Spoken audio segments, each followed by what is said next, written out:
Hello everyone, welcome back to my channel. मेरा नाम है सौम्या द्विवेदी और मैं कॉम्पिटिटिव एग्जाम की प्रिपरेशन कर रही हूँ। जैसा कि मैं आरपीएफ एसआई एंड कांस्टेबल के लिए एक टारगेट दे रही हूँ, जिसमें लास्ट 37 डेज के लिए मैंने एक टारगेट भी डाला है कि मैं पर डे इस तरह अपना टारगेट अपलोड करूँगी।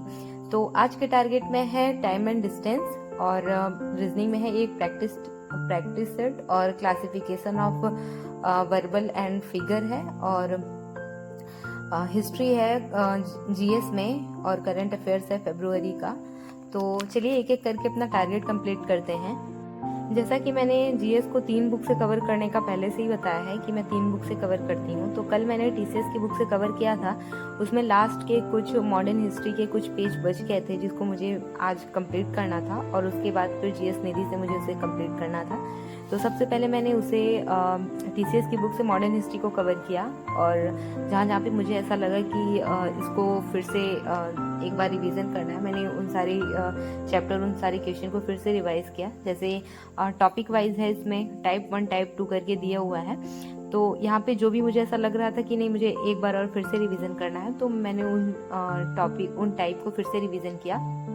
मॉडर्न हिस्ट्री को कवर करने के बाद मैंने जीएस निधि से हिस्ट्री को कवर। अगर आपके पास इनमें से कोई भी बुक नहीं है तो मैंने आपको बताया है कि आपको कहाँ से रिवीजन करना है और कहाँ से क्वेश्चन प्रैक्टिस करनी है। बहुत सारे मैंने चैनल के बारे में भी बताया है जहाँ पे बहुत सारे क्वेश्चन करवाते हैं, तो आप वहाँ से उसको कंप्लीट कर सकते हैं। या तो अगर आपके पास लूसेंट की कोई ऑप्शनल बुक है तो आप उससे भी कंप्लीट कर सकते हैं, या आपके पास जो भी बुक है आप उससे कंप्लीट कर सकते हैं। बट अगर आपको ऐसा लग रहा है कि आप क्वेश्चन प्रैक्टिस नहीं करना चाहते हैं, या फिर आपको क्वेश्चन प्रैक्टिस नहीं करना है, आप सिर्फ मॉक टेस्ट ही देंगे क्वेश्चन प्रैक्टिस के लिए, तो आप अपना कॉन्सेप्ट ही रिवाइज करिए जो आपने शॉर्ट नोट्स बनाए या फिर जिस बुक से आपने पढ़ा है। अगर आपके पास उतना टाइम है तो फिर से पूरा थ्योरी रिवीजन करिए। अगर आपके पास उतना टाइम बच रहा है या फिर उतना टाइम है तो आप पूरा फिर से थ्योरी रिवीजन करिए। बट मैंने एक शॉर्ट टर्न पे ये बताया है कि क्वेश्चन प्रैक्टिस से ये होगा कि आपका पूरा थ्योरी भी रिवीजन हो जाएगा, और एक तरह से आपका क्वेश्चन प्रैक्टिस भी हो जाएगा कि किस तरह के क्वेश्चन आते हैं, किस किस तरह के क्वेश्चन पूछे जाते हैं और कैसे क्वेश्चन पूछे जाएंगे। एक आपको मोटा मोटा व्यू मिल जाएगा कि हाँ किस तरह के क्वेश्चन पूछे जाते हैं। तो इसीलिए मैंने क्वेश्चन प्रैक्टिस के लिए कहा है कि आप क्वेश्चन प्रैक्टिस ज़्यादा से ज़्यादा करिए। बट अगर आपके पास बुक नहीं है और आप क्वेश्चन प्रैक्टिस भी नहीं करना चाहते हैं, सिर्फ मॉक टेस्ट के बेस पे आप क्वेश्चन प्रैक्टिस करना चाहते हैं, तो आप अपना थ्योरी रिवीजन करिए। जो आपने जैसे लूसेंट बुक से पढ़ा है तो लूसेंट बुक से ही अपना रिवीजन करिए। मैंने इसलिए नहीं कहा क्योंकि लूसेंट बुक और जो भी थ्योरी पोर्शन है वो बहुत लंबा हो जाता है, उसमें बहुत टाइम लगता है, और लास्ट के टाइम में ज़्यादा से ज़्यादा क्वेश्चन प्रैक्टिस ज़रूरी होता है। और लास्ट के टाइम में थ्योरी पढ़ना मुझे ऐसा लगता है कि बहुत ज़्यादा टाइम ले लेता है। तो इसीलिए कोशिश करिए कि क्वेश्चन प्रैक्टिस करिए। और जैसा कि मैंने रवि स्टडी आईक्यू करके चैनल बताया है, क्रेजी जीके ट्रिक करके चैनल बताया है, या अगर आपके पास हिस्ट्री के लिए आपने अगर कोई मैराथन देख लिया, जैसे आरडब्ल्यू पे हिस्ट्री के लिए बहुत सारे मैराथन नवीन सर ने करवाए हैं, अगर आपको हिस्ट्री के क्वेश्चन चाहिए तो मैराथन देख लीजिए। अगर आपको मैराथन नहीं देखना है तो आप कोई पीडीएफ उसी की मैराथन की पीडीएफ ही डाउनलोड करके एक बार उसको देख लीजिए, अच्छे से उसका रिवीजन कर लीजिए, प्रैक्टिस कर लीजिए। तो आप इस तरह भी कर सकते हैं अपनी प्रैक्टिस। जरूरी नहीं है कि बुक ही से करिए, बहुत सारे सोर्स हैं, ऑनलाइन प्लेटफॉर्म बहुत सारे अवेलेबल हैं जहाँ पे आपको बहुत सारी चीज़ें फ्री में मिल जाती हैं। जैसा कि हम लोगों ने पहले भी थ्योरी को कंप्लीट कर लिया है, पहले भी मैंने टारगेट जो भी दिया था उसमें हर सब्जेक्ट को कम से कम 2 बार या 3 बार थ्योरी कंप्लीट किया है हम लोगों ने, अलग अलग बुक से, और क्वेश्चन प्रैक्टिस भी बहुत सारी की है। और अभी लास्ट के टाइम में ये है कि हमें बस क्वेश्चन प्रैक्टिस करनी है। तो मेरे पास 3 बुक थी तो मैं उसी से कर रही हूँ, और पहले मेरे पास टीसीएस की बुक थी और जीएस निधि की थी तो मैं उसी से करती थी। बट इस बार मैंने रेलवे का फॉर्म डाला था तो इसमें मुझे ऐसा लगा कि पिनेकल की बुक लेनी चाहिए मुझे, और उसमें मैं ये पैटर्न देखना चाहती थी कि हाँ रेलवे किस तरह के क्वेश्चन देता है, कैसे टाइप के क्वेश्चन पूछता है, क्वेश्चन का लेवल कैसा होता है, इसलिए मैंने पिनेकल की बुक ली थी। और टीसीएस और जीएस निधि मैंने बहुत अच्छे से कवर कर ली हैं, बहुत हद तक कवर कर ली हैं। बट पिनेकल की बुक मैंने पढ़ी है, 2-3 बार पढ़ी है, बट मुझे ऐसा टीसीएस बुक और जीएस निधि की तरह उतना कॉन्फिडेंस नहीं रहता है पिनेकल की बुक में। तो अभी मेरा ये मेन फोकस है कि मैं टीसीएस और जीएस निधि की बुक को जल्दी से कवर करके पिनेकल की बुक को एक बार, जैसे मैंने 2-3 बार पढ़ा है, बट 2-3 बार और पढ़ लूँ ताकि उसका अच्छे से रिवीजन हो जाए। तो इसीलिए मेरा ये एफर्ट रहता है कि मैं ज़्यादा से ज़्यादा क्वेश्चन प्रैक्टिस करूं और अच्छी बुक से करूं। तो इसलिए मैं थ्योरी पढ़ने के बाद अभी मैं क्वेश्चन प्रैक्टिस पे पूरा ध्यान दे रही हूं। जीएस के लिए तो मेरा जीएस के लिए मैं यही करती हूँ। बहुत सारे लोग बोल रहे थे कि जीएस बन नहीं रहा है, क्वेश्चन बन नहीं रहे हैं और क्वेश्चन उतने हो नहीं पा रहे हैं। तो कुछ भी कोई भी सब्जेक्ट हो, जैसे आपका जीएस वीक है तो बहुत सारे लोग का मैथ वीक होता है, मेरा मैथ वीक है और मैं इस टाइम मैथ पे ज़्यादा फोकस कर रही हूँ। तो जो भी सब्जेक्ट आपका वीक है उस पर ज़्यादा से ज़्यादा कोशिश करिए, उस पर ज़्यादा ध्यान दीजिए। जैसे अगर आपका मैथ बहुत अच्छा है तो आप मैथ का थोड़ा सा टाइम बचा के, जैसे आप मैथ 5-6 घंटे पढ़ रहे हैं तो उस टाइम को बचा के आप जीएस पे फोकस करिए। 5-6 घंटे में से 4 घंटे पढ़िए मैथ, उसके बाद 2 घंटे अपना जीएस को दीजिए। जीएस का अलग से टाइमिंग आप निकालिए और फिर उसमें 2 घंटे और प्लस कर दीजिए। तो इस तरह अपना जीएस अच्छा कर सकते हैं कि ज़्यादा से ज़्यादा पढ़ने से ही सारी चीज़ें अच्छी होती हैं। अगर मैं ये कहूँ कि हाँ मेरा मैथ नहीं अच्छा है, तो मैं बस ये कहने के लिए नहीं अच्छा। जब तक मैं उस पर प्रैक्टिस करूँगी, जब तक मैं उस पर अच्छा वर्क करूँगी तब वो बनने लगेगा। ऐसा नहीं है कि आप बस कहते रह गए कि हाँ मेरा जीएस नहीं सही है, जीएस नहीं सही है, तो उससे नहीं होगा कि आपका जीएस सही नहीं होगा। उसके लिए आपको मेहनत करनी पड़ेगी, उसके लिए आपको एक्स्ट्रा एफर्ट डालना पड़ेगा, नई नई टेक्निक ढूंढनी पड़ेगी कि किस तरह पढ़े जीएस की अच्छे से याद रहे और बहुत लंबे टाइम तक याद रहे। क्योंकि अब तो हम लोग बच्चे हैं नहीं कि बहुत टाइम तक रट के उसको याद किए रहेंगे। और सारी चीज़ कॉन्सेप्ट बेस है, आप जितना कॉन्सेप्ट से समझिए, जितनी समझ आपकी विकसित हो, और एक ही चीज़ 3-4 बार, 5 बार, 10 बार जितना हो सके उतना पढ़िए। तो इस तरह भी आपका जीएस सही हो जाएगा। अगर आपको बिल्कुल भी ऐसा लग रहा है कि जीएस नहीं सही है और बिल्कुल भी उसमें कॉन्फिडेंस नहीं आ रहा है, तो एक बार अच्छे से थ्योरी अपना पूरा कंप्लीट करिए और उसके बाद फिर क्वेश्चन प्रैक्टिस करिए। क्योंकि बहुत सारे लोगों को मैंने ऐसे देखा है कि जीएस वो इस तरह पढ़ते हैं कि 1 लाइनर पढ़ते हैं, और या तो जैसे कोई प्रैक्टिस बुक ले लेंगे, उसी को बार बार पढ़ेंगे। तो मुझे ऐसा लगता है कि 1 बार, 2 बार या 3 बार प्रैक्टिस थ्योरी पढ़ना जरूरी है कि आपको एक कहानी तो पता चल जाए कि हाँ इसके बाद क्या हुआ था, ये क्या है और इसके पीछे की कहानी क्या है। क्योंकि अब ऐसा होता है कि अगर आप स्टैटिक जीके पढ़ रहे हैं तो स्टैटिक जीके में ये नहीं पूछेगा कि भरतनाट्यम से कौन से कलाकार संबंधित है, उनसे ये पूछेगा भरतनाट्यम में इन कलाकार को पद्म विभूषण कब मिला था, पद्म भूषण कब मिला था, भारत रत्न कब मिला था। तो इस तरह के क्वेश्चन कि ऊपर ऊपर के क्वेश्चन नहीं आएंगे उसमें। अब ऐसे क्वेश्चन भी आते हैं कि इंसान ऐसा लगता है कि इसको तो पढ़ा ही नहीं था, ये कहाँ से आ गया। तो ऊपर से पढ़ने का यही नतीजा होता है कि अगर आप सिर्फ ऊपर ऊपर से पढ़े रहेंगे तो उसमें यही रहेगा कि आपको ऐसे क्वेश्चन मिल जाएंगे तो आप अटेम्प्ट नहीं कर पाएंगे। तो इससे अच्छा है कि आप टाइम है, अगर आप एसएससी जीडी या फिर दिल्ली पुलिस या फिर आने वाली किसी भी एग्जाम को देने वाले हैं तो उसका एकदम डिटेल में एक बार पढ़ लीजिए। एक बार अगर आपके पास टाइम है 2 बार 3 बार पढ़िए, उसके बाद क्वेश्चन प्रैक्टिस करिए। सबसे बेस्ट तरीका यही होता है। और जीएस तभी अच्छी बनती है जब आप अच्छे से उसको पूरा थ्योरी वाइज पढ़े रहते हैं, क्योंकि उसमें ये समझ रहती है कि हाँ इसके बाद ये चीज हुआ था, पहले गुलाम वंश आया था, फिर कौन सा वंश आया था, सल्तनत काल में कौन कौन से वंश थे, और उससे पहले कुतुबुद्दीन ऐबक किसके गुलाम थे। तो ये सारी चीज अगर आप हिस्ट्री में पढ़े रहेंगे, पूरा उसका थ्योरी वाइज पढ़े रहेंगे, तो ये समझ आपकी अपने से डेवलप हो जाएगी कि हाँ इसके बाद ये आए थे, इसके बाद ये आए थे। ये सारी चीज आपको खुद ही से समझ में आने लगेंगी। और फिर आप ऑप्शन भी एलिमिनेट कर सकते हैं कि हाँ ये वाला ऑप्शन नहीं हो सकता क्योंकि ये तो बहुत लंबा टाइम है। ऐसे कोई क्वेश्चन पूछ लिया कि गुलाम वंश की स्थापना कब हुई थी, तो अगर उसमें ये दिया है कि 1336 में, 1858 में, 1920 में और एक 1206 में, ऐसे दिया है, तो वो सारी चीज अपने से समझ में आ जाएंगी कि हाँ ये तीनों तो हो ही नहीं सकते। तो इस तरह आप ऑप्शन एलिमिनेट कर सकते हैं कि हाँ ऐसा होगा अगर आपने थ्योरी अच्छे से पढ़ी है। अगर आप ऊपर से क्वेश्चन पीवाईक्यू कर रहे हैं, बस ऊपर ऊपर से क्वेश्चन पढ़ते जा रहे हैं, तो उसमें सिर्फ वही क्वेश्चन तैयार होंगे जो आपको पीवाईक्यू या फिर एमसीक्यू में दिए हुए हैं।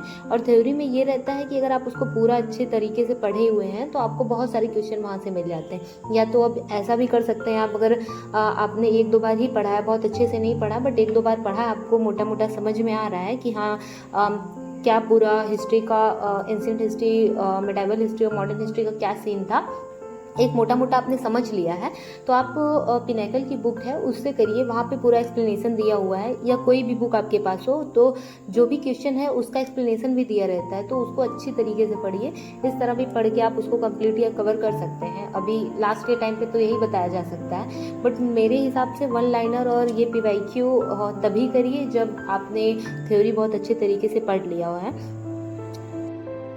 बाकी रही बात याद करने की कि हाँ बहुत लंबे टाइम तक याद नहीं होता, तो होता है ये, अगर आप 2-3 बार पढ़े हैं तो भी ऐसा होता है कि हाँ कुछ क्वेश्चन ऐसे होते हैं जो समझ में नहीं आते, ये कहाँ से आ गया, ऐसे टाइप। तो ये ऐसे होगा कि आप बार बार रिवीजन करेंगे, बार बार उसको देखेंगे, तो ऐसे क्वेश्चन आपको दिमाग में सेट हो जाएंगे कि हाँ इसका यही होगा, मतलब क्वेश्चन एकदम फिक्स हो जाएंगे आपके दिमाग में बार बार रिवीजन और बार बार प्रैक्टिस करने से।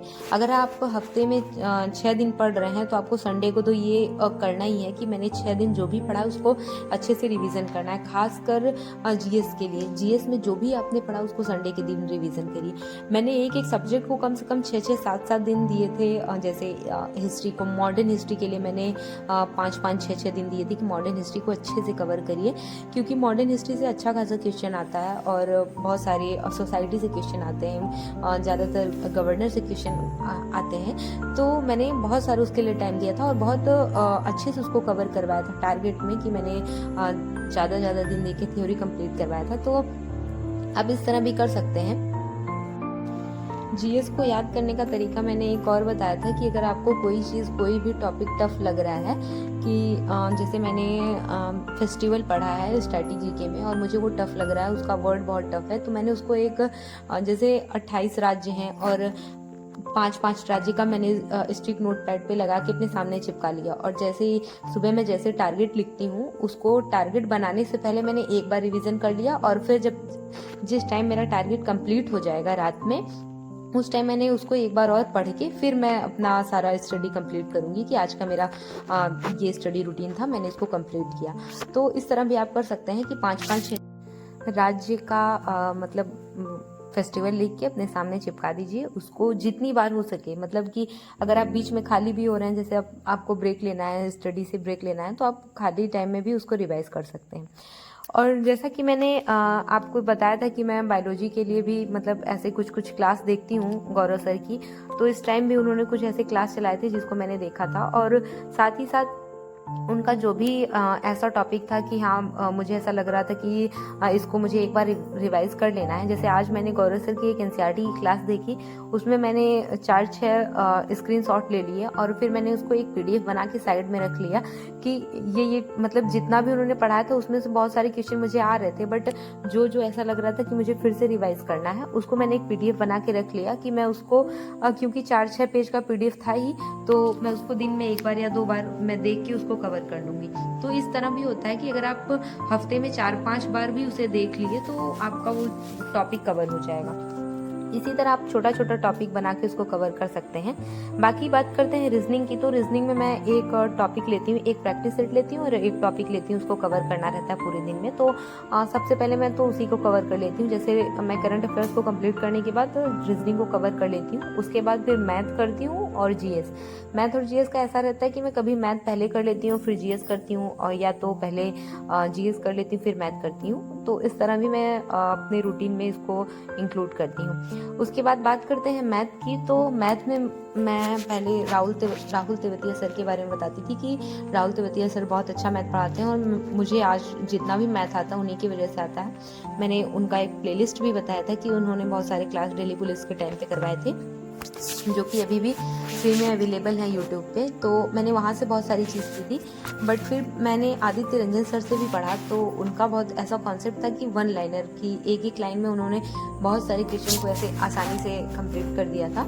तो मैंने उनसे भी पढ़ा और उनकी एक फार्मूला बुक है जिसमें जैसे अगर आप प्रॉफिट एंड लॉस पढ़ रहे हैं तो उसमें 10 या 11-12 टाइप का उन्होंने पैटर्न बताया कि ये इस टाइप के क्वेश्चन आते हैं, तो उसका सारा ऐसे शॉर्ट ट्रिक करके उस फार्मूला बुक में किस तरह किया जाएगा उसमें लिखे हैं। तो मैं जब भी किरण पब्लिकेशन की बुक के क्वेश्चन सॉल्व करती हूँ तो मैं एक बार फार्मूला बुक को देख लेती हूँ, ताकि जो भी क्वेश्चन मतलब एक रिवीजन हो जाता है। अगर फार्मूला बुक को देख लिया जाए तो एक अच्छा रिवीजन हो जाता है कि कैसे कैसे क्वेश्चन आएंगे और किस क्वेश्चन को किस तरह से सॉल्व करना है। तो आप भी इसी तरह कर सकते हैं मैथ के लिए। और मैं किरण पब्लिकेशन की बुक से सॉल्व कर रही हूँ इस टाइम।